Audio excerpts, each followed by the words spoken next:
Kurdistan, hvor man oplever den store gæstfrihed. Men jeg er heller ikke så langt hjemmefra. Jeg kommer jo født og opvokset i Aarhus, og jeg plejede at bo over i Trillegården, da jeg var lille, og gik i Torshavnsgade. Så det er ikke sådan helt fremmed for mig. Men nu sidder jeg i Folketinget og blev valgt ved sidste valg. Jeg er opstillet her i Aarhus, og jeg er udenrigs, EU, forsvars, menneskerettigheds- og beredskabsordfører. Så I kan også spørge mig om stormen, men det tager vi efter alt det her. Hvad hedder det? Og jeg er jo rigtig glad for at være inviteret i aften. Og hvad hedder det? Det er lidt tænkt at snakke med om. Det er sådan lige kort i forhold til, hvad er det her med Kurdistan, kurderne, og hvordan er ligesom deres situation i forhold til Mellemøsten. Så snakke lidt om kvindernes kamp mod IS, fordi jeg synes, det er en meget vigtig ting. Så snakke lidt om den revolution, der foregår i de kurdiske områder i Syrien, som jeg har været inde og se. Og så snakke kort lidt om, hvad kan man gøre, når man nu hører om al den forfærdelige situation, der foregår dernede. Hvad kan man så som enkeltperson, og hvad kan I gøre? Og man kan jo sige, at I har samlet penge ind i dag, så I er jo allerede godt i gang. Men det kan vi også prøve at snakke om til sidst, tænker jeg. Og hvad kan man sige? Men måske lige først, min baggrund for at snakke om situationen for kurderne lige nu i Kurdistan, det er, at jeg dels har været ved grænsen til Kobane, står der ved grænsen til Kobane på det billede, I kan se til venstre, inde på den tyrkiske side af grænsen. Og jeg har også været i Nordirak, det man kalder Sydkurdistan, og hvad hedder det, og så inde i den kurdiske del af Syrien, som man kalder Rojava, som egentlig betyder vest. Så det er fordi man ligesom har, Kurdistan er jo delt op af hvad hedder det, meget kunstigt. Vi sad faktisk lige og snakkede om det ved bordet i dag, at ligesom man kender, at Berlinmuren blev delt op, eller Berlin blev delt op af Berlinmuren fra den ene dag til den anden, så blev de kurdiske områder delt op. De plejede jo at være en del af det osmanniske rige, og efter Første Verdenskrig, så blev det osmanniske rige delt op i de forhandlinger, der var, hvor det var de vestlige stormagter, der forhandlede om verdens fremtid. Så var der nogle kort, hvor man på et tidspunkt, og nogle aftaler, hvor man havde Kurdistan med som en stat, og så endte det med, at man slet ikke gav dem en stat. Og I kan se her på kortet, hvor Kurdistan ligger. Og det er så reelt delt i en del, der ligger i Tyrkiet, en del, der ligger i Armenien, en del, der ligger i Iran, en del, der ligger i Irak, og en del, der ligger i Syrien. Og kurderne er det folk i verden, som er det største folk uden en stat. Man snakker om 30-40 millioner mennesker. Men det er jo også sådan, at der er jo ikke noget sted, hvor man registrerer. Det er jo lige i Sydkurdistan, i de nordlige områder af Irak, så kan man sige, at man har anerkendt, at der er kurdere. Men ellers er det jo sådan, at der ikke er andre steder, hvor man ligesom officielt holder styr på, hvem der er kurdere. Så det er også, og tværtimod er det noget, altså at kurderne er blevet både deres sprog og kultur og politiske partier og organisationer er blevet groft undertrykt i faktisk alle lande. Og derfor vil jeg også sige, at når man snakker om kurdernes situation, kurdiske kvinders situation, så er det egentlig også lidt vigtigt at forstå, at den kurdiske sag, eller det kurdiske spørgsmål, det er et spørgsmål, som er meget, meget relevant for hele Mellemøsten.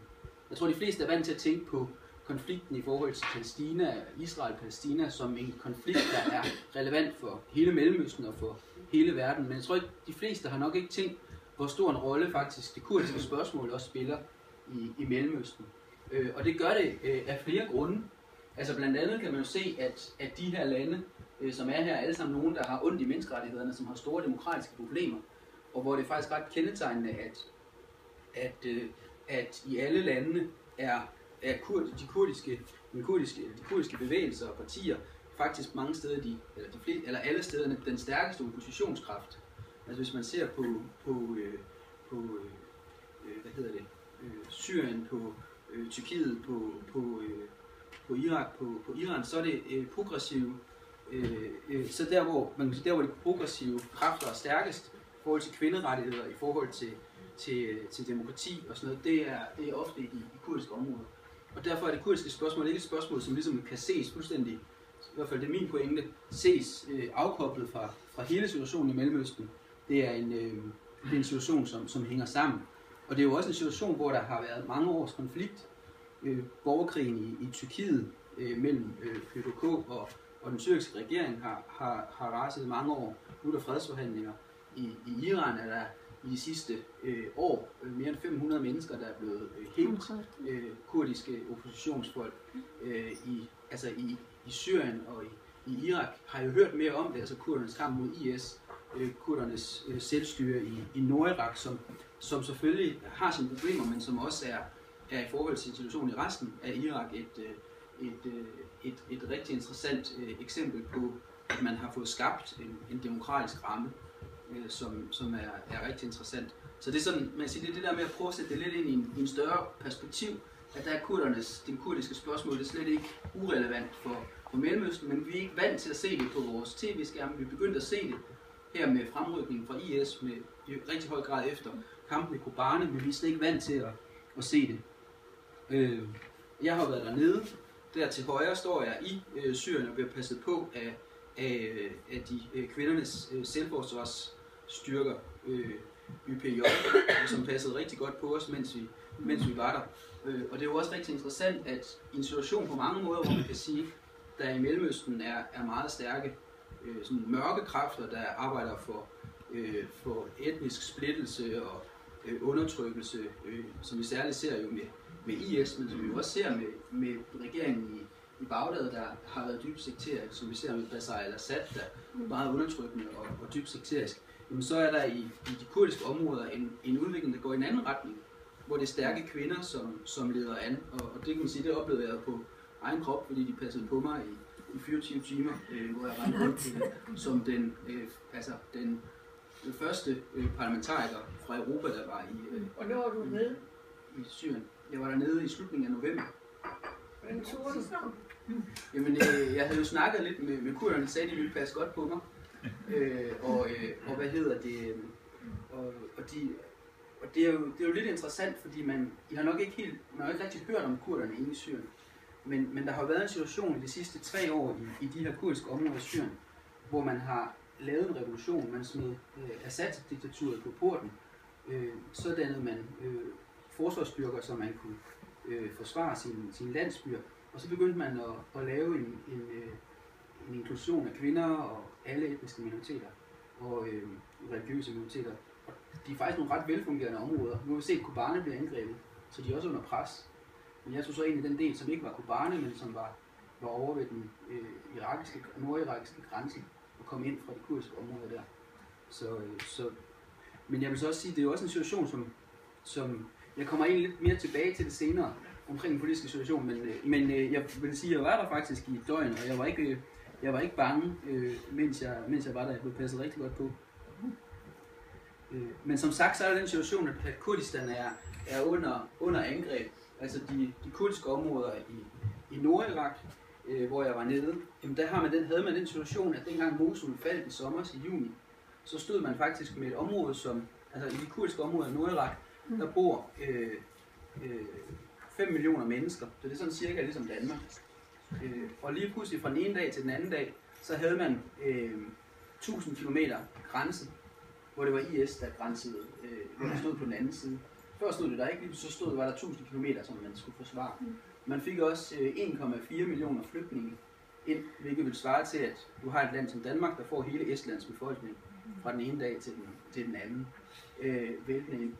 Så det var en meget, meget kaotisk situation, og det var en situation i de her områder, som var ekstra svær, fordi man kan sige, hvor man havde haft en irakisk hær, som siden Saddams fald havde fået rigtig mange moderne amerikanske våben, så har der faktisk været en våbenembargo fra den irakiske regerings side mod de kurdiske områder. Det står ellers i den irakiske forfatning, at man både har en peshmerga her, altså en kurdisk hær, og man har en irakiske hær. Men de havde ikke fået nogen våben, så de sad faktisk med de gamle våben, de havde fra de, som de havde erobret fra Saddam Hussein, nogle gamle russiske våben, og så angreb IS nu med de meget moderne amerikanske våben, de havde erobret ved Mosul. Så man var i en meget desperat situation. Og den situation har reelt været meget, meget mere desperat, og er meget mere desperat, end i Syrien, hvor man i de sidste 3 år både har lavet den her revolution, men også har været under gentagne angreb fra IS, som jo så er blevet stærkere senest her efter de fik de der moderne våben fra Mosul. Og i forhold til kampen ved Kobane, der kan jeg se røgsøjlerne stige op. Jeg var i Kobane den dag, hvor I kan sikkert høre til om, at Peshmergaen var på vej fra Sydkurdistan eller Nordirak fra det kurdiske område i Irak til Kobane. Og den dag, der ventede man på, at de skulle komme. De nåede først frem dagen efter, fordi der var så mange, der stod og hyldede dem i det kurdiske område, når de kom igennem. Men den dag havde der siden morgenen været meget kraftige angreb fra IS, som på det tidspunkt kontrollerede 70% af byen mod grænseovergangen, hvor de bombede og prøvede at trænge frem for at undgå, at der kunne komme forstærkninger ind. Og det som var lidt interessant i forhold til situationen i Kobane, det er jo, at det er en kvinde, der leder modstanden i Kobane. Altså ikke bare har jeg sikkert set de her billeder af kurdiske kvinder, der har taget kampen op mod ekstremisterne fra IS, men der er altså også en situation, hvor det faktisk er hende, der leder den. Modstanden er en kvinde. Hvor kommer IS fra? Er de irakere, eller er det sådan... Kommer de lidt fra det hele? Jamen, altså jeg tror faktisk på mange måder, kan man sige, der er lidt to situationer, hvis man ser på IS. Altså i Syrien har der været en meget blodig borgerkrig, hvor man siger, Assad bevidst har spillet på at splitte folk. Og man kan sige, både i Irak og i Syrien er der det her problem med, at man fra regeringens side har ført en sekterisk politik. Altså Assad spiller jo bevidst på det, ligesom at sige, at man har en 40% minoritetsbefolkning, som er kristne, alawitter, druser, shiaer, og så er der 60%, der er sunni-muslimer. Og så har han bombet de moderate dele af oppositionen, og og holdt hånden over IS. Men samtidig er det jo også sådan, at der er mange stormagter i regionen, der har støttet IS. Og jeg tror, der er noget, som når man sidder i lille Danmark, så tænker man meget sådan, hvis du mener et eller andet, så har du sikkert nogle penge til det, og altså, så får man partistøtte, så får man foreningsstøtte, så får man alt sådan noget. Hvis det er stormagter, der har støttet IS, hvem er det? Jamen altså, i regionen har det meget været sådan, at Katar og Saudi-Arabien har enten direkte eller indirekte støttet penge. Men der er også den ting, at Tyrkiet har holdt hånden over IS. Jeg vil egentlig komme lidt ind på det senere, men nu I spørger til det. Altså så kan man sige, der er en situation, hvor man for eksempel ved Kobane har holdt grænsen. Altså der har byen jo været under belejringen over 100 dage, hvor IS har stået der. Inden da stod IS rundt om det, men man havde ligesom et forsvar. Men så kom der alle de her store våben, og så angreb man ind. 350 landsbyer blev erobret af IS. 7 større byer blev erobret af IS, før de nåede ind i Kobane og slås. Og hele den periode har Tyrkiet jo holdt grænsen lukket. Fuldstændig. Altså, vi snakkede om Din Nøle, lige før han døde. Han kæmpede i Kobane. Han døde, fordi han ikke fordi han var blevet såret, men han kunne ikke komme ud i 6 timer, så han var for blødt. Og så åbnede tyrkerne grænsen. Det skete for 5 andre. Og da jeg var dernede fortalte, det var sket for 17 indtil da. Og samtidig så holder de jo grænsen åben i nabobyerne, hvor IS kontrollerer. Altså eksempelvis, jeg kommer til at vise det på et billede senere, men der altså man kan se på tyrkisk tv, mens jeg var nede, så kunne man se, der stod krigere fra IS inde på tyrkisk område og snakkede med tyrkiske soldater i en halv times tid, og så gik de tilbage ind og angreb Kobane. Hvor mange er de inden for IS? Ved man noget om det? Jamen de er, altså der er lidt forskellige tal, men lidt i forhold til, lige sådan, for lige at hoppe tilbage, fordi så tror jeg, at der er den ting i Syrien, kan man sige, der har jo været meget blodig borgerkrig, det er blevet meget brutalt. Men det de siger, kurderne inde i Kobane, det er faktisk, at 80% af dem, der angriber dem, det er ikke fra Syrien. Altså det er fremmede krigere, eller folk, der som er lejesoldater forskellige steder. Og så har du i Irak, og der har man ført en politik, altså man havde Saddam-diktaturet, som var brutalt, men så fik man jo, da Saddam blev væltet, har man ligesom fået en regering til magten, ham der Maliki, som I sikkert har hørt om, som eksempelvis fortalte kurderne dernede, at ved sidste valg, så fik Maliki 515.000 stemmer. Af de 500 stemmer, de kom fra de væbnede styrker. De stemmer 2 dage før alle andre i barakkerne, og så kan du se, hvorfor nogle afdelinger af hæren, der ikke har stemt på Maliki. Og så han havde ikke skabt, det var også derfor hæren faldt sammen, han havde ikke skabt en hær, han havde skabt et vælgerkorps, og han brugte den til at føre en gruppe politik, men også hvor han ligesom ekskluderede den sunnimuslimske del af befolkningen og den kurdiske del af befolkningen. Og det har skabt stor vrede, og der er desværre også stadig det problem, at den irakiske hær på mange måder agerer meget sekterisk, altså bomber landsbyer, bomber hospitaler, bomber skoler, når de rykker frem. Og det er jo den politik, kan man sige, som kurderne sagde, det var, at der er nogle sunnimuslimer, sunnimuslimerne er ikke sataner, men nogle af dem har valgt at alliere sig med nogle sataner for at undgå Maliki, fordi når hans soldater kommer, så slår de unge drenge ihjel. Så det er jo det der problem med, at man fører en sekterisk politik. Og man kan jo sige, altså, nu har jeg lige præcis en international kvindeforening og arbejder sammen, hvor jeg kommer alle mulige steder fra. Det kan man sige, der er sikkert nogen, I snakker med jeres venner, der siger ligesom, at det er meget naivt, og hvorfor bruge tid på det, og sådan noget. Men pointen er jo lige præcis, hvis man ikke arbejder sammen, så er det bare den ene, der holder den anden nede. Og det er desværre meget på den måde, der har været ført politik i de her lande, både i Tyrkiet og i Syrien og i Irak, at man tager den ene befolkningsgruppe og bruger til at undertrykke den anden. Der var oprørende i Syrien oprindeligt. Er der nogle af dem, der går over til IS, eller eksisterer den gruppe stadigvæk i samme antal? Ved man noget om det?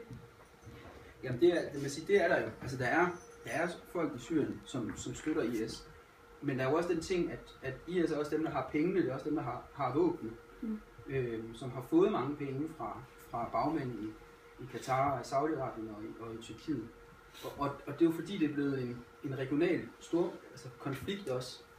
Altså Saudi-Arabien kan ikke lide Iran, så slås de om, Iran kan godt lide Assad, så slås de om, hvem der skal styre. Og det er jo det, der er så tragisk for syrerne. Fordi de syrer, der starter med at ville kræve demokrati, de er så lige pludselig blevet ofre for alle mulige stormagter, der kæmper i området. Ja. Saudi-Arabien er det vigtigste allierede for USA i området. Hvad har de et fordel at støtte IS? Jamen altså, jeg tror, det er jo sådan, man siger, det er jo problemet, altså det er jo det, der er så grotesk på mange måder, ikke? Katar er en rigtig god allieret i Danmark. Saudi-Arabien er en god allieret af Danmark og Vesten. Tyrkiet er en meget, meget nær allieret, det er vores NATO-partner. Hvorfor gør de det? Og det er jo fordi, der er en regional rivalisering i området. Jeg tror ikke, at der er nogen af dem, der 100% vil have IS til magten, men de vil gerne bruge IS til at svække Iran. Og tyrkerne, altså den tyrkiske regering vil rigtig gerne bruge IS til at ødelægge de kurdiske områder. Altså, fordi jeg tror ikke, man skal slet ikke undervurdere, at nu har vi måske ikke verdens bedste kort her, men hvis man sidder, det som ligesom er ham her, præsident Erdogans politik i Tyrkiet, det er ligesom på mange måder at prøve at få det gamle osmanniske rige tilbage i forhold til, at man skal kontrollere Mellemøsten, og Tyrkiet skal være en stormagt i Mellemøsten. Problemet er bare, at hvis du har en tyrkisk grænse her, så ligger der så bor der kurder hele vejen rundt. Og det betyder, at hvis du er Erdogan, så har du faktisk 2 veje, du kan gå. Hvis du ligesom er en tyrkisk regering, så kan du kan lave en fred med tyrkerne, eller med kurderne i Tyrkiet. Du kan gå i en demokratisk retning og sige, vi inkluderer jer, vi giver jer lov til at tale jeres sprog, til at skrive jeres bogstaver, til at have jeres kultur. Eller du kan ligesom sige, vi prøver at kværke jer. Og problemet er, at hvis du skal gøre det, så støder du også på dem lige nede syd for grænsen. Og så kan man sige, der indtil nu har Tyrkiet prøvet, man spiller lidt dobbeltspil, man har en fredsproces i Tyrkiet, og så prøver man at smadre kurderne i de omkringliggende områder. Så det er en meget, meget farlig politik. Altså det er en meget, meget farlig politik. Også sådan, man kan sige, det er jo meget, altså dengang, hvor Kobane var ved at falde, nu er det heldigvis gået fremad i kampen med Kobane, hvor kurderne nu har 70-80% af byen. Men dengang det var ved at falde, der var jo rigtig, rigtig mange mennesker, der gik på gaden i Tyrkiet, fordi man skal huske, at det er jo nogle kunstige grænser. Altså grænsen mellem Tyrkiet og Syrien, den ligger der, hvor den osmanniske, der hvor den, jernbanen, Orientexpressens jernbanen gik. Så for eksempel i Kamyslu, den by der, hvor jeg står her sammen med de her damer, den by, hvor jeg står der, det er faktisk en by, som ligesom Berlin bare blev skåret over. Den del af byen, der lå på den nordlige side af jernbanen, det er Tyrkiet. Den del, der lå på den sydlige del af jernbanen, det er Syrien.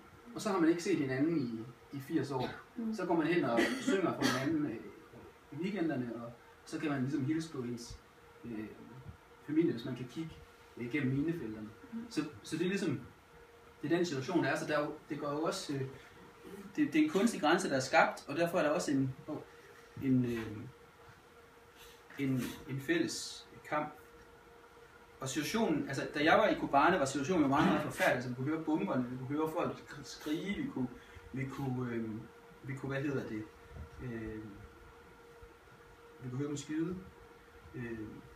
Og det er jo stadig sådan, selvom man ikke hører så meget om Kobane, at så er grænsen stadig lukket. Altså der kommer ikke noget medicin ind, der kommer ikke noget over. Man smugler folk ind over grænsen, når der er nogle små huller om natten, men ellers så er grænsen stadig lukket. Og der er en meget desperat situation. Det her er ikke fra Kobane, det er faktisk fra den del af Syrien, hvor jeg var inde, som ligger over Tassir, hedder den, hvor jeg var inde og møde nogle af de her kvindelige forsvarsstyrker. Og vi befinder os ligesom, på det der tidspunkt befinder vi os ligesom i sådan en, hvad kan man sige, sådan et lille fort. Altså man har bygget de der, I kan se de der volde, ikke? Og så har man et hus inde i midten, og så er det ligesom en fæstning.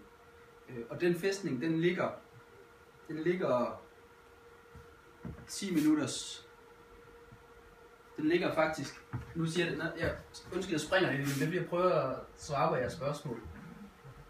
De kurdiske områder i Syrien, de er ligesom 3 områder. Grundlæggende er det her område et område, som ligesom er Kurdistan, som vi så det før. Der er en kurdisk majoritetsbefolkning. Siden revolutionen startede, så har man ligesom lavet, altså efter schweizisk forbillede, så siger man, at vi er et mangfoldigt land, ligesom Schweiz. Vi har alle mulige regioner og kulturer og alt muligt. Vi skal leve side om side. Vi smider Assad-diktaturet ud. Vi vil ikke lave et selvstændigt Kurdistan, vi vil prøve at lave en model for, hvad der kan være et fremtidigt demokratisk Syrien, hvor man kan leve side om side lige meget, hvad for en religion og hvad for en etnicitet man har. Så har man lavet de her 3 kantoner. Jeg har hørt om Kobane-kantonen. Jeg var over i den her, der hedder Jazeera-kantonen, og så findes der Afrin-kantonen, som ligger lige nord for Aleppo. Inde i Aleppo er der også en kurdisk bydel, hvor der stadig er rigtig mange kurder. Og i de her områder har man så forsøgt at skabe en mangfoldig revolution, hvor man prøver at inkludere kvinder. Jeg vil lige snakke om det lidt senere før. Men i forhold til den her desperate kamp, der hvor jeg befandt mig, det var lige der. Altså 10 minutters kørsel fra den tyrkiske grænse, som er fuldstændig hermetisk lukket. Og i den fæstning, der havde IS været i sommers. De havde været ved at skære det her område fuldstændig fra hinanden, hvilket vil betyde, at dem herinde var fuldstændig isoleret. Og der bor 1,4 millioner mennesker i det område. Der bor samlet 3 millioner mennesker i de kurdiske områder i Syrien. Og rigtig mange af dem er også flygtninge fra andre dele af Syrien, som er kommet til. I dag er Kobane jo ikke mere end, altså det er bare en prik, som er kurdisk, fordi alt andet er blevet smadret af IS. Şengel, jeg har ikke snakket særlig meget om det, men det er også en rigtig, rigtig vigtig pointe. Jeg har ikke været der, men jeg har snakket med de Ezidier. Jeg ved ikke, kan I huske det? Kan I huske det i sommer, da IS rykkede frem, og der var det her bjerg, der hedder Sinjar, hvor Ezidierne sad op på. Og Ezidierne, det er jo sådan en ældgammel religion, som jeg tror har lidt relativt tæt på Zarathustra. Og hvad hedder det? Uden at jeg er ekspert i det. Og de her Ezidier, de har levet i det her område i rigtig lang tid. De er kurderne, de er så Ezidi af tro, hvor de fleste andre kurdere er sunnimuslimer. Og de boede i det område, der hedder Şengel. Og det område, det stormede IS og vandt frem. Det var faktisk også desværre sådan, at den kurdiske peshmerga her trak sig tilbage, sådan at det blev dem inden for Syrien, forsvarsstyrker inden for Syrien, og PKK op fra bjergene op mod Tyrkiet, som kom ned og reddede dem. Og man anslår, at der er 6.000 Ezidi-kvinder, som er taget til fange af IS, og som er blevet solgt som slaver og bliver holdt som sådan sexslaver. Og her snakker jeg her var vi til møde med en flygtningelejr i Diyarbakir, altså i det østlige Tyrkiet, som er hovedbyen i Tyrkiet. Den hedder Ahmed på kurdisk. Alle kurdiske byer er jo, altså har fået et tyrkisk navn. Altså det er jo sådan, det svarer til, at det hedder Aarhus, og lige pludselig hedder det et eller andet på tysk, eller hvem man nu kunne have besat i Danmark. Og og de er meget, meget frustrerede. Altså, de er jaget væk. IS har smadret dem, de føler sig dybt svigtet, og de får ikke nogen hjælp. Altså, det er sådan, at den tyrkiske regering hjælper hverken de Yazidi-flygtninge, der er kommet fra Nordirak, eller dem, som er kommet fra Kobane. De er fuldstændig overladt til sig selv. Så de eneste, der tager sig af dem, det er de kurdiske kommuner, som prøver at hjælpe dem, som bygger flygtningelejre til dem og prøver at give dem sundhed og hjælp. Så de var meget, meget frustrerede. I modsætning til andre steder, så var der faktisk ikke rigtig, der mødte ikke rigtig nogen kvinder blandt yazidierne. Jeg ved ikke, om de i modsætning til andre kurder ikke har så hvad kan man sige, så meget kvindefrigørelse, eller om det også er fordi mange af kvinderne er blevet fanget. Jeg tror nok, fordi de er præget af islamisk regler og lov. Så mændene for sig og kvinderne for sig, de har ikke sådan en blandet. De ligner ikke kvinderne i Syrien. For det er mere åbne og mere moderne og mere revolutionære. Yazidiske folk, de er selvfølgelig meget sårbare folk. De har været undertrykt i mange hundrede år. Fordi de blev undertrykket på grund af to ting. For det første, fordi de var kurder, og så den anden, de har ikke islam som religion. Så de er dobbelt undertrykket som andre kvinder. Derfor man har ikke så meget mod på at komme ud og være med andre. Nej. Vi taler lidt om den her revolution, som foregår i Syrien, og det er faktisk meget, meget interessant, og det er både interessant i forhold til den situation, der er, men jeg synes også i forhold til, hvis man tænker over, hvordan kan man løse nogle af de her problemer i Syrien, hvordan kan man få en fred og en model i Syrien. Det her, de kurdiske områder i Syrien er et område, hvor der bor en majoritetsbefolkning af kurdere, men hvor der bor mange kristne, og hvor der bor mange sunni-arabiske arabere. Og det man har lavet i de her områder, det er, at man har sagt, okay, nu har vi smidt diktaturet ud, så prøver vi at lave nogle demokratiske forsamlinger. Vi siger, at der skal være 40% af hver køn. Der skal være en mand og en kvinde på hver ledende post. Der er en eller anden, der står det siger man ikke, men det gjorde jeg. Og hvad hedder det? Og så skal der være mindst 10% repræsentation af alle grupper. Så de kristne, kurderne og araberne. Og det er sådan, det er faktisk lidt afspejlet her. I kan overhovedet ikke se noget. Men her har man den kvindelige parlamentsmedformand, den mandlige parlamentsformand, de begge to kurder. Så har man den kvindelige næstformand, som er kristen kvinde, og så har man den arabiske næstmedformand, som er en mand. Og så har man nogle kvindelige parlamentsmedlemmer og sådan noget fra forskellige partier. Og det er ligesom den model, man har prøvet at lave.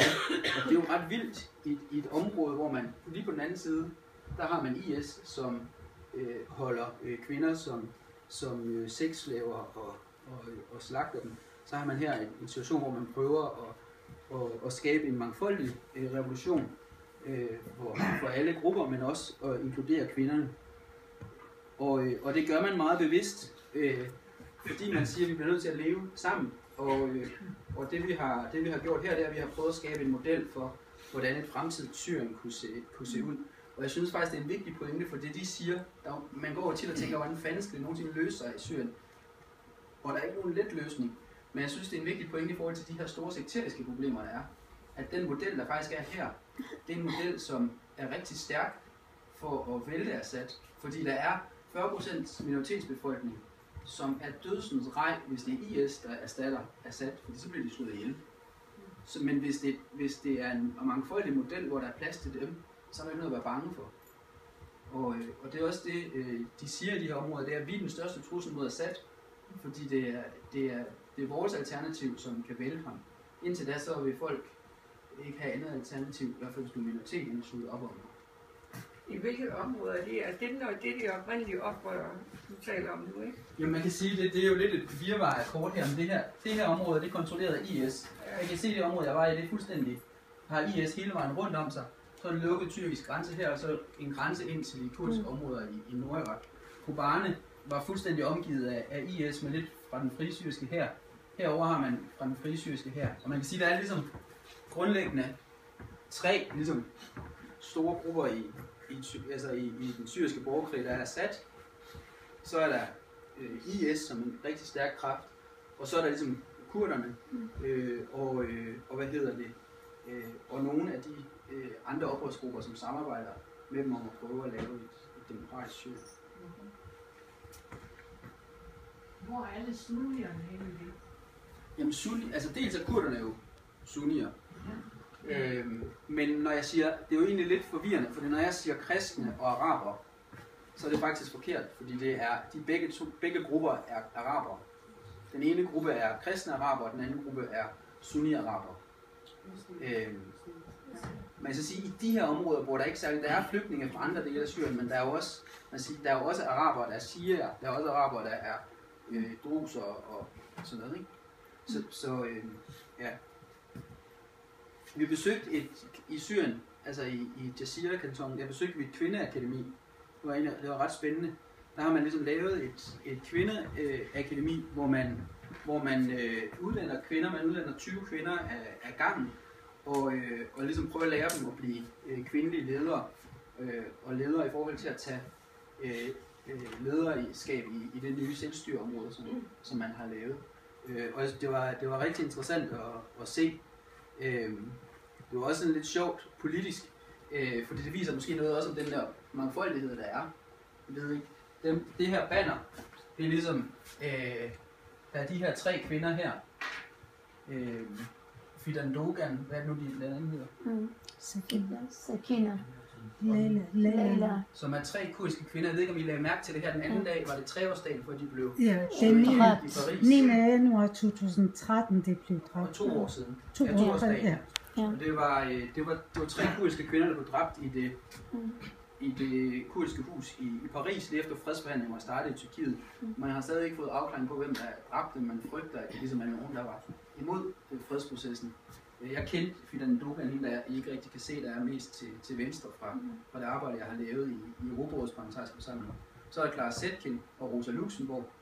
Der er mange i de her kurdiske områder, som er socialister, så det er sådan nogle kurdiske, eller det er sådan nogle venstrefløjs kvindeforkæmpede billeder.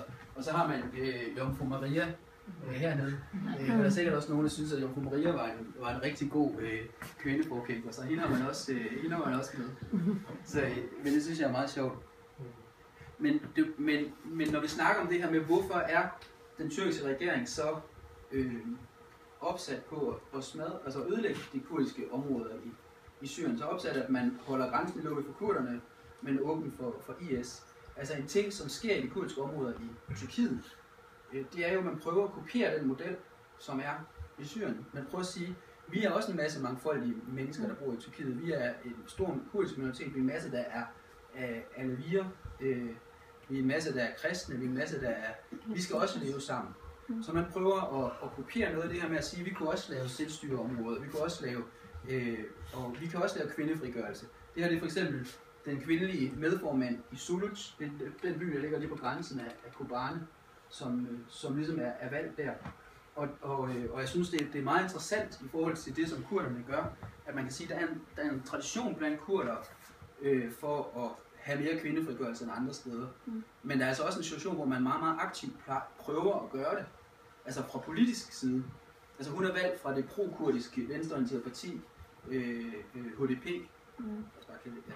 i Tyrkiet. Og det der for eksempel var kendetegnet, det var, at vi sidder og mødes med hende. Hun er medborgmester i byen. Ude på gaden stod der tusinder af mennesker og ventede på, at Peshmergaen måske skulle komme for at hjælpe Kobane. Og da det blev aften, så var det faktisk kun mænd, der stod der. Så det var faktisk, og Sulut er et konservativt område af Tyrkiet. Men det kurdiske parti har ligesom, eller pro-kurdiske parti i Tyrkiet har ligesom sagt, vi synes, vi vil fremme kvinders rettigheder. Og det der med, det er sikkert ikke særlig populært. Altså nok ikke det, de vinder mest opbakning på, men de har ligesom valgt at sige, at kvinder skal også være medledende her. Og i fredsforhandlingerne mellem den tyrkiske regering og PKK, så er det noget af det, som man forhandler om, at man skal have lov i sine områder og få en juridisk anerkendelse af, at man kan have en kvindelig og en mandlig medformand. Jeg tror ikke, at tyrkerne forhandlede med PKK. Er de ikke terrorister i tyrkernes øjne? Men Tyrkiet siger jo, at PKK er terrorister og har terrorstemplet dem. Men man har jo indledt fredsforhandlinger med PKK. Og det er også det, der er så absurd lige nu, fordi når din nevø, han ligger ved grænsen og dør, så er det fordi Tyrkiet siger, dem der er inde i Syrien, kurderne inde i Syrien, de samarbejder med PKK, men den tyrkiske regering forhandler med PKK. Altså, så det er sådan, så det er det der med, det er fuldstændig absurd. Tiden løber. Der sker også nogle interessante ting i forhold til sociale forandringer. Altså de araber, det der er sket både i Irak og i Tyrkiet og i Syrien, det er, at man mange steder har prøvet at ændre befolkningssammensætningen. Altså man har eksempel i Syrien har man sagt, i 60'erne så byggede man nye landsbyer, hvor man flyttede arabere til, og så tog man jorden fra kurderne. Og bevidst ligesom prøvede at ændre demografien. Så de araber, der bor der, er faktisk nogen, der er blevet flyttet til i 60'erne på bekostning af kurderne. Og man har så brugt i høj grad faktisk de kristne til at være en del af regimet. Og jeg synes, det man så prøver at gøre nu, det er, at man siger, lad os prøve at fordele jorden mere lige, fordi det kan ikke være rigtigt, at nogle af jer har fået helt vildt meget af den jord, som vi alle sammen plejede at have, så nu prøver vi at dele det lidt mere og give det til de fattigste familier. Men jeg synes også, det er en ret interessant understregning af, hvor vildt et projekt man faktisk laver, altså fra kurdernes side. Det som de kristne og araberne hele tiden sagde til os, når vi mødte dem, det var, I skal altså lige vide, altså det er noget, det at vi sidder her, og at vi har et samarbejde, det er noget, kurderne har bestemt. Altså fordi de kunne have valgt de mange flere end os. Det var faktisk også dem, der startede med at erobre våbnene fra regimet, så det var også dem, der havde våben. Så det er dem, der har valgt, at vi skal inkluderes i magten, og det er vi rigtig glade for. Men det er også, jeg tror I danskere, hvis der i 60'erne var blevet flyttet tyskere til og taget magten, og de havde siddet i et regime, ville vi så bare have sagt, hey, nu inkluderer vi jer, vi passer lige på jer, fordi I skal i hvert fald ikke overfaldes af IS.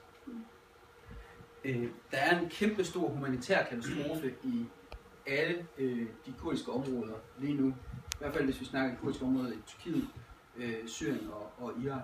Vi snakkede tidligere om situationen i de kurdiske områder i Irak, hvor man har fået 1,4 millioner mennesker, som er på flugt, som svarer til, at Danmark fik Estlands befolkning.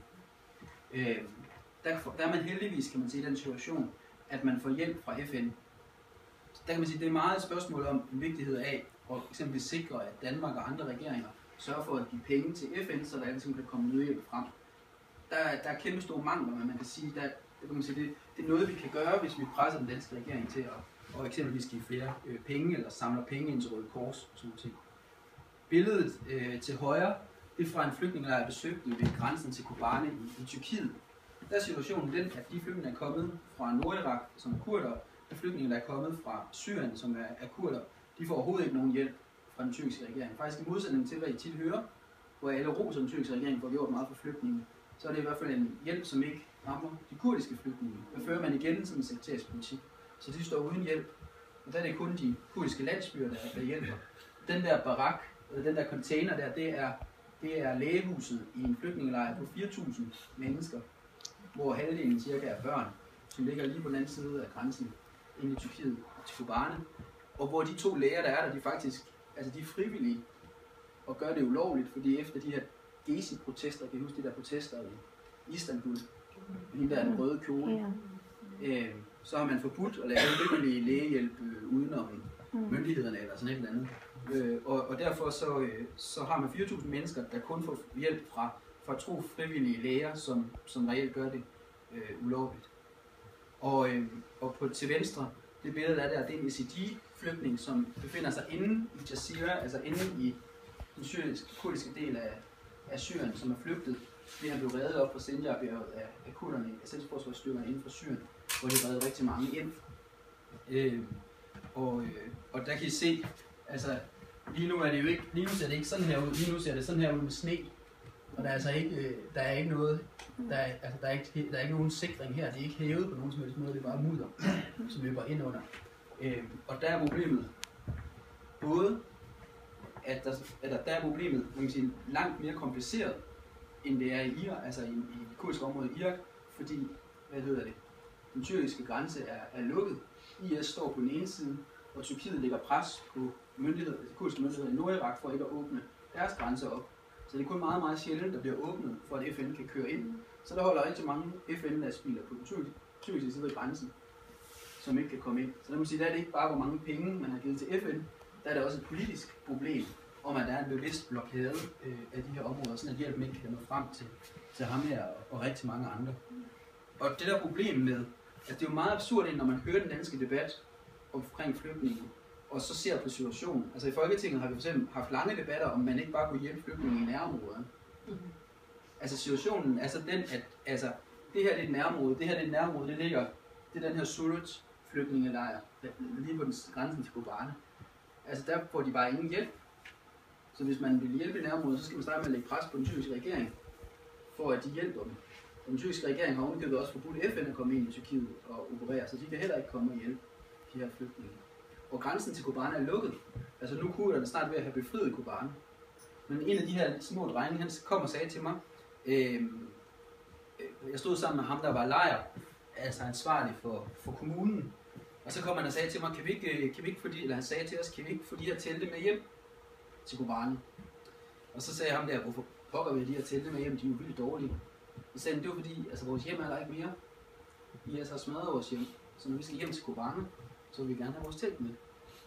Og det siger jo noget om, altså man kan sige, du kan jo heller ikke få folk tilbage ind i Kobane, hvis ikke du får åbnet den der. Du kan hverken forsvare dig mod IS, men du kan heller ikke få folk mulighed for at komme hjem til deres hjem, hvis ikke du åbner grænsen. Så det er jo i virkeligheden et levende op kurderne i Kobane mellem IS og den tyrkiske. Ja, man kan sige, det der er sådan lidt underligt, fordi man kan sige, altså hvis Kobane falder, så står IS jo på grænsen til NATO og til Tyrkiet. Problemet er bare, at det gør de også andre steder, hvor Tyrkiet ikke har et problem med det. Altså hvor Tyrkiet holder grænsen åben. Så det er ligesom, altså det virker ikke til, at den tyrkiske regering har et problem med det, men for os er det da et kæmpe problem, hvis den modstand mod IS, der er, falder sammen. For folk i området er det et kæmpe problem, hvis altså der boede 400.000 mennesker i Kobane-området, som er flygtet. Det vil så sige, at den der 3 millioner i de kurdiske områder er nu reduceret til 2,6 millioner. Hvis de angriber de andre 2 kurdiske områder, så er der lige pludselig 2,6 millioner flygtninge oveni. Og det er jo det, der er så absurd. Hvorfor kan man så snakke om, at man skal hjælpe i nærområdet, men ikke? Men det er faktisk mig, der alene, ikke engang Dansk Folkeparti vil være med til at kritisere den tyrkiske regering og øge presset på den. Det er en meget underlig situation, og der er sådan en modsætning mellem, hvad man tit hører i debatten, synes jeg, og den vilje, man har til at lægge pres på Tyrkiet som NATO-allierede. Og det her, det er, apropos den der blokade, det her det er tyrkiske kampvogne, der holder lige ved grænsen til Kobane og ser på, mens IS bomber. 3 uger efter at have været der, var det så grelt, at IS faktisk gik ind over grænsen til Tyrkiet og begyndte at angribe Kobane bagfra, hvor den tyrkiske hær stod så på, mens kurderne inde i Kobane blev angrebet så fra alle sider. Selvom de havde kæmpe store tanks stående der. Det her, det er, I kan ikke se, men der er et hul i jorden lige der. Det var fordi en time inden jeg kom, jeg ved ikke, om I har sikkert set de der billeder, men der sidder flygtninge fra Kobane op på en høj og kigger ned på deres by, hvor der bliver forsøgt i robot af IS og kampene foregår. Og så sidder de jo og prøver at følge med, hvad der sker, og de har sikkert familie derinde. Og en time inden jeg var kommet, der havde de tyrkiske militær kastet tårgas og skudt efter dem. Ikke sådan, fordi der var sket noget, bare fordi det havde de bare gjort. Så det er en fuldstændig grotesk situation. Vi snakker om det her med de her bagmænd, der slås, og jeg synes, det er en rigtig vigtig pointe, fordi vi er alle sammen frustreret over, hvordan det er, vi stopper IS. Men det er jo tankevækkende, altså, da I havde... Så hvis vi går tilbage til det, du har lige nævnt, med at Tyrkiet, altså de ser på, at kurderne, som bliver angrebet af ISIS. Så hvad er deres fordel, at de kigger på? Altså hvorfor går det ikke ind og reagerer, eller forsvar det?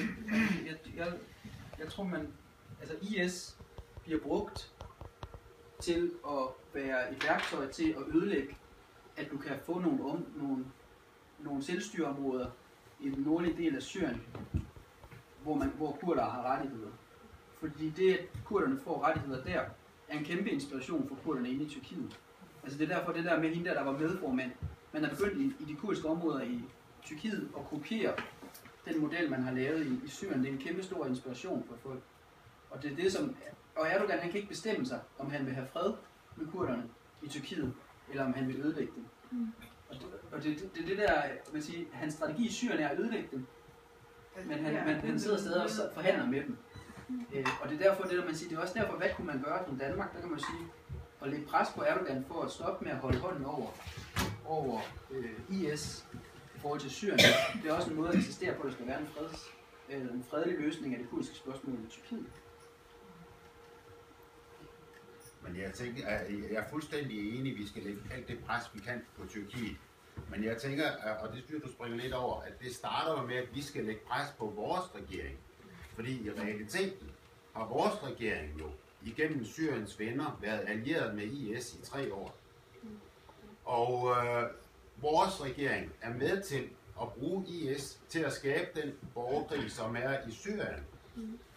Og så længe man brugte IS som et redskab til det, så var dansk radio og danske politikere fuldstændig ligeglade med de meget, meget veldokumenterede overgreb, som IS og Al-Nusra, som er vel nogenlunde det samme, de begik over for alle mulige andre grupperinger i Syrien.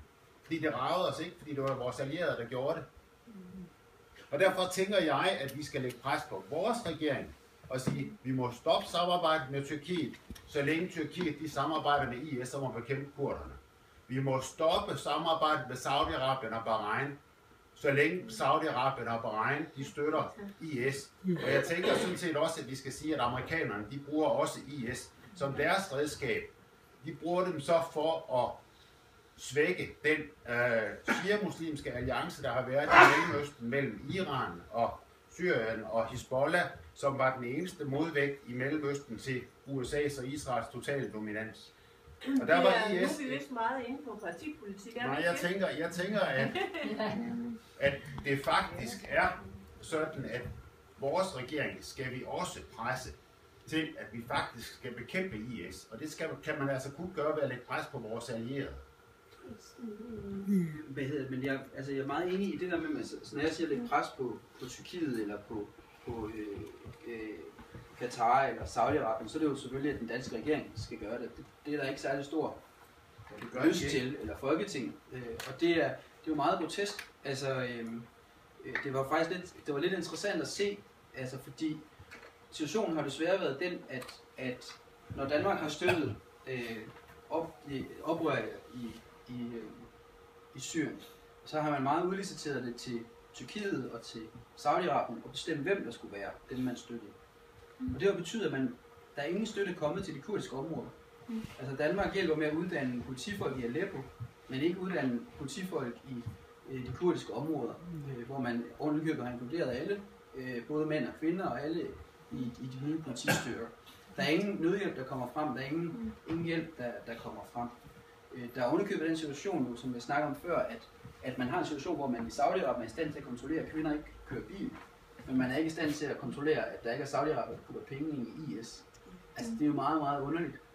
FN's Sikkerhedsråd navngav 5 personer, som man sagde, det var her i august, så navngav man 5 personer, som man sagde, de her 5 personer er ansvarlige for at have finansieret IS.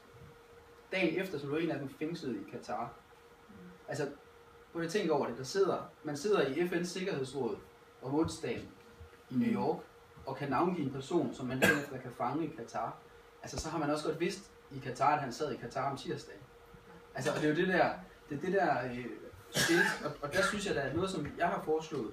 Det har været, at man skulle sige, at folk, som vi er alle sammen dybt forarvet over, hvor med god grund, de her fremmede krigere, der tager ned og slås mod eller for IS, desværre også fra Aarhus. Og men dem skal vi selvfølgelig stoppe. Men en anden ting, hvor man også skal stoppe, det er, at folk, enkeltpersoner eller lande, som finansierer og støtter IS, dem kunne man jo stille for en domstol. Altså FN har besluttet, at man ikke må støtte dem, man skal prøve at stoppe IS. Så må man jo prøve det ved en international domstol. Og det tror jeg er noget, der vil skræmme de her folk. Så vil det have en konsekvens, at de legede med mænd og kvinder og alt muligt liv i Syrien og Nordirak for at få noget magt i deres region. Så jeg tror, det er vigtigt at stoppe bagmændene. Og det her var det der billede, vi snakkede om før. Altså det her 2 IS-krigere, der står og vinker til tyrkiske soldater langt inde på tyrkisk territorium. Det her noget tyrkiske militærbiler, og så skal de ind tilbage over grænsen og angribe Kobane. Det er meget grotesk, at man kan have det. I kan se, det er den eneste kurdiske avis i Tyrkiet, fordi de bruger det her et navn, der hedder Velat. Det er et W, man må ikke bruge W i Tyrkiet, det er forbudt. Du kan få mange års fængsel for at bruge det. Man får det mest, hvis man har skrevet noget, regeringen ikke kan lide. Nogle gange må man godt skrive det, nogle gange må man ikke skrive det. Det er sådan lidt. Vi snakkede med kurderne inde i Syrien i forhold til de her bagmænd også. De sagde, at alle de pas, vi finder fra IS-krigere, altså fra fremmede IS-krigere, som kommer alle mulige steder fra, de har alle sammen fået deres pas stemplet i Tyrkiet. De der 2 hundetegn over til højre, det er 2 hundetegn, som de sagde, de havde fundet på døde IS-krigere 80 km inde i Syrien, som havde militære hundetegn fra Tyrkiet. Og du afleverer altså dit militære hundetegn, når du er færdig med at gøre militærtjeneste i Tyrkiet. Og de sagde, at vi kan jo ikke vide, om det er bevidst, altså om de er stukket af fra hæren, eller hvad det er, men det er bare mistænkeligt, at de render rundt derinde. Vi snakker om det her med at stoppe sektarisme. Altså det er en meget, meget vigtig pointe, det der med at gøre op med, at det er ligesom, jamen så er det lige alevitter, så er det lige sunnimuslimer, så er det lige shia-muslimer, så er det lige kurder, så er det lige en eller anden gruppe, der undertrykker de andre. Det synes jeg er, det er nøglen til at få løst konflikterne, både i Irak og i Syrien, og reelt også i Tyrkiet. Hvis man ikke får gjort noget ved det, så bliver der ved med at være en undertrykkelse. Det her er sådan nogle shia-muslimske militser i Bagdad, som desværre også begår grove forbrydelser mod sunni-muslimerne. PKK er på terrorlisten, og jeg synes, det er jo de her kvinder, de sidder i Kirkuk i Nordirak. Det var nogle af de PKK-kvinder, som hjalp med at stoppe IS i at erobre Kirkuk, som er en millionby, der ligger i det nordlige Irak med kristne og muslimer og alle mulige, der bor der. Og hvad hedder det? Det, som både sidierne fortalte os, og det, som kurderne fortalte os dernede her, det er så meget absurd, at vi har en situation, hvor PKK kæmper i forreste linje mod IS, men er på terrorlisten. Og vi har en tyrkisk regering, som godt vil lave fredsforhandlinger med dem, men som insisterer på, at de skal kaldes terrorister. Altså hvis vi skal have en fredelig løsning i Tyrkiet, så ved vi alle sammen, at man forhandler ikke med terrorister. Her har vi nogle folk, som kæmper mod IS, men som ikke kæmper i Tyrkiet jo. Der er jo ikke en borgerkrig i Tyrkiet længere. Det er der hvor PKK kæmper, det er der, hvor de kæmper mod IS. Og isidierne fortalte os, at grunden til, at de blev reddet op på det her bjerg, det var fordi PKK kom og hjalp dem. Man kan man ikke sige, at det er en proces, der er gået i gang, altså måske bag kulisserne med Tyrkiet, nu man der håber på, at de prøver at få de der forhandlinger. Jo, altså man må rigtig meget håbe, jeg synes, det er vigtigt, altså min pointe er ligesom, at jeg tænker, at vi skal tænke, hvordan kan vi fra dansk side gøre noget for at støtte fredsprocessen. Altså jeg sidder i Europarådets parlamentariske forsamling, altså ikke EU-parlamentet, men Europarådets parlamentariske forsamling, hvor vi har i Strasbourg, hvor vi ligesom har alle Europas 47 lande samlet, også Tyrkiet, Armenien og Aserbajdsjan og alle dem her, og Island og Schweiz og sådan noget, som ikke er med i EU. Og hvad hedder det? Og der havde vi diskussion af fredsprocessen i Tyrkiet, og så besluttede vi ligesom at sige, at vi lader være med at kalde, man plejede at sige terrororganisationen PKK, så sagde vi, lad os bare sige organisationen PKK. Fordi nogen synes PKK er vildt dumt, nogen synes PKK er vildt gode, men pointen var ligesom, hvis der skal være fred, så er det vigtigt, at det ikke er fra Europarådets side, man har sagt, at PKK er nogle terrorister. Fordi hvor ikke mindst, fordi der er fred, og der bliver ikke begået terrorhandlinger. Det her, det er mig. Billy. Jeg vil bare lige sige omkring det her nu med Tyrkiets stormagtsstrømme, ikke? Hvorfor har de, eller hvilke planer har de med Kirkuk, Erbil og Mosul? Fordi turkmenerne for eksempel her i byen, de ser jo også for eksempel, at Krim skal jo ikke tilbage til Rusland. Krim skal jo tilbage til Tyrkiet, fordi det er Krim-tatarerne, der oprindeligt besad Krim, ikke? De har jo stormagtsstrømmer om også at få turkmenerne indlemmet, også de turkmenske dele af turkmensk talende befolkninger indlemmet i Tyrkiet igen, også i det kurdiske område, ikke? Jo, og det er jo... Og hvordan spiller det en rolle for Tyrkiet? Jamen, altså, Erdogan, og den linje, man kan sige, han har, det er jo sådan en linje, hvor man prøver at få det gamle osmannerige tilbage ved at bestemme mest muligt over hele Mellemøsten. Og få genskabt den magt, som lå i Tyrkiet under osmannerriget. Og der gør man desværre også det, at man spiller. Altså det er igen det der med at spille på det sekteriske kort. Så bor der turkmener i Nordirak, det er der boet altid. I stedet for at sige, de skal have deres grundlæggende menneskerettigheder sikret, så siger man, fordi der bor turkmener her, så skal Tyrkiet styre det. Og hvad kan man sige, det er jo den der, man kan sige, det er jo læren, grundlæggende er det jo læren af 2. verdenskrig, altså i stedet for, at man har alle mulige, befolkninger, der kræver at være herre over alle mulige andre, så laver man nogle grundlæggende menneskerettigheder og sikrer, at alle kan leve ordentligt. Og det er jo det, der desværre ikke sker, fordi man får at holde sine autoritære regimer ved magten, så spiller man på at splitte folk ud mod hinanden. Og det er egentlig også derfor, at den der udvikling, der er i Syrien lige nu, hvor skrøbelig den end er i de kurdiske områder, er meget revolutionerende. Fordi man ligesom siger fra kurdernes side, jamen vi kunne faktisk godt bare tage magten, vi kunne godt bare smide jer væk. Men vi har ligesom valgt, at nu skal vi prøve alle sammen at samle os. Og det kan klart være meget skrøbeligt, men det er et meget, meget revolutionerende forsøg i en region, hvor man hele tiden har spillet folk ud mod hinanden. Og det er meget interessant at se, at det er kvinder, der leder den her udvikling. Det synes jeg er en vigtig pointe. Hende her Selma Irmak, der sidder til venstre, hun blev valgt til det tyrkiske parlament for det pro-kurdiske parti i Tyrkiet, efter at have siddet, mens hun sultestrejkede og var ved at dø, og har siddet 10 år i tyrkisk fængsel for at have talt kurdisk. Da jeg var nede for 3 år siden, der var hun i gang med at sultestrejke. Nu er hun blevet løsladt som en del af fredsprocessen. Anklagerne er der stadig.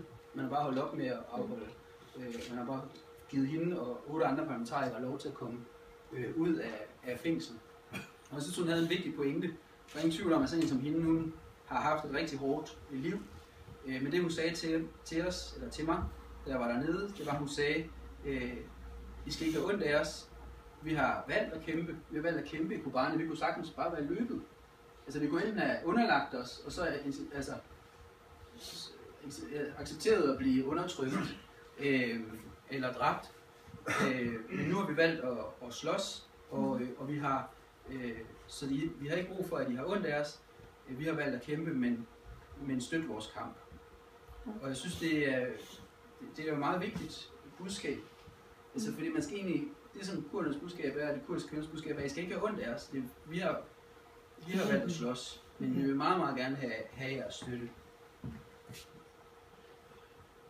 Og så hvad kan man gøre? Jeg har også ævlet i rigtig lang tid. Det er meget, meget vigtigt at støtte humanitært. Altså der er en helt katastrofal situation i de her områder. Man kan godt lige gå og tro, at når det er Mellemøsten, der er bare varmt hele året. Der er altså ikke varmt oppe i sådan nogle højlandsområder. Der er hundekoldt og sne, og der er bare slet ikke en situation, selv heller ikke i de kurdiske områder i Nordirak, hvor man faktisk får FN-hjælp, er der tilstrækkelig hjælp, og der er slet ikke hjælp nok i Tyrkiet, og heller ikke og slet på ingen måde i Syrien. Og så synes jeg, det er meget vigtigt at prøve at tænke over, hvordan man kan sætte fokus på kurdernes kamp mod IS. Man siger, det gør jo i jeres forening i aften ved at snakke om det, men det er noget, som Kobane har fået fokus på kurderne, men der er også en fare for, at det forsvinder. Mediernes fokus forsvinder, uden at problemet er forsvundet. Så det er vigtigt. Og så synes jeg, nu er jeg selv politiker, men jeg synes det der pointe om at lægge pres på, at der skal handles, at det kan ikke være i orden, at der er nogle enkelte personer eller lande, som pumper penge ind i folk, som holder kvinder som sexslaver, og der er behov for at der politisk fra dansk side og fra europæisk side er citizens og FN's side citizens stopper for bagmændene, og at der kommer støtte til de her områder. Det er noget, som helt konkret i forhold til Kobane eksempelvis er, eller i forhold til de andre dele af Syrien, det er, at man bare tigger og beder om, at der bare kunne blive åbnet op lige så meget, som der er ind til IS' område, ind til det kurdiske område. Det ville gøre en kæmpe forskel, for så ville det kunne komme hjem til ham der, den lille dreng. Og det er det, der er så grotesk. Så tak for...